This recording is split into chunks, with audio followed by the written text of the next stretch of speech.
Why a motocross bike? I believe perfect dirt bike dynamics starts on the motocross track. You build a bike that can handle the most brutal motocross track and it'll work everywhere else.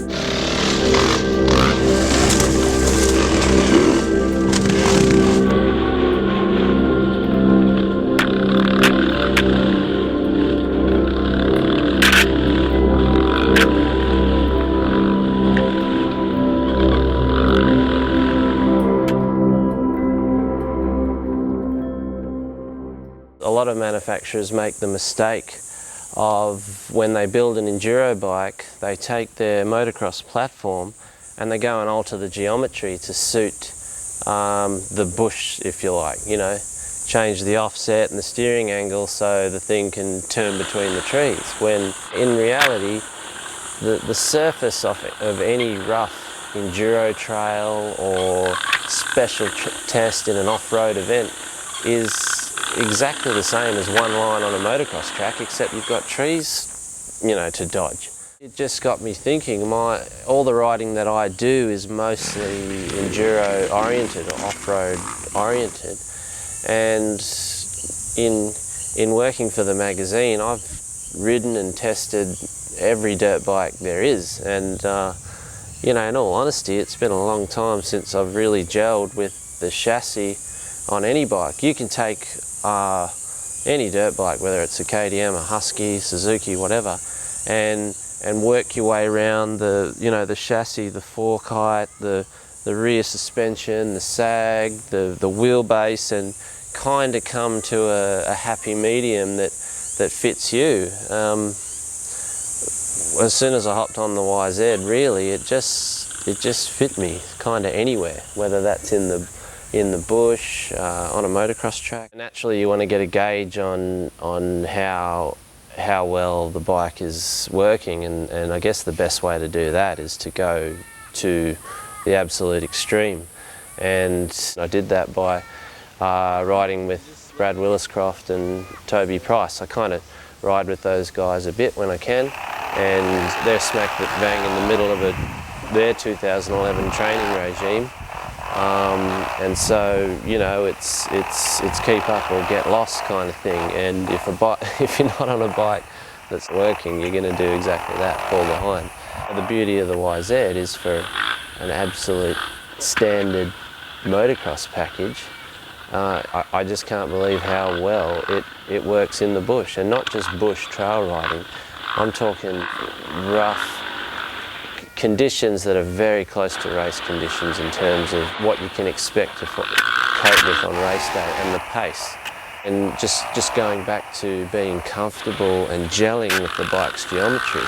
I've ridden in the same area. I've been on a lot of rides with Brad in the areas that he rides, and you know, it's not very often I can even match or run at his pace unless I'm on a package that is every bit as good as one of his race bikes, KTM 450, 530, whatever he's got out there.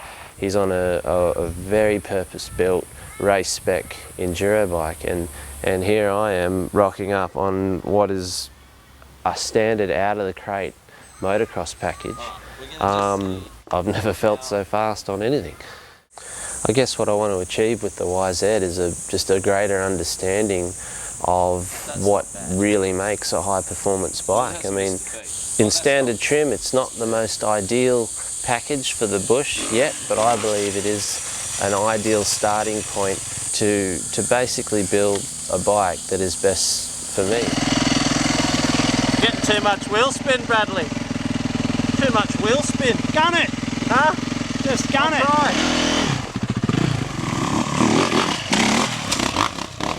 I picked up the bike from Darren Thompson, Tomo, otherwise known as the Enthusiast. There's nothing Tomo doesn't know about a Yamaha, or what he doesn't know isn't worth knowing anyway. So actually when I first rode one of these bikes, it's set on the Marmont race curve, if you like, and that is a map that Darren Thompson helped develop with Jay Marmont, and it's basically the one that he predominantly used in his motocross campaign to go and win the championship. That curve in the bush, yeah, it's like two YZ450s.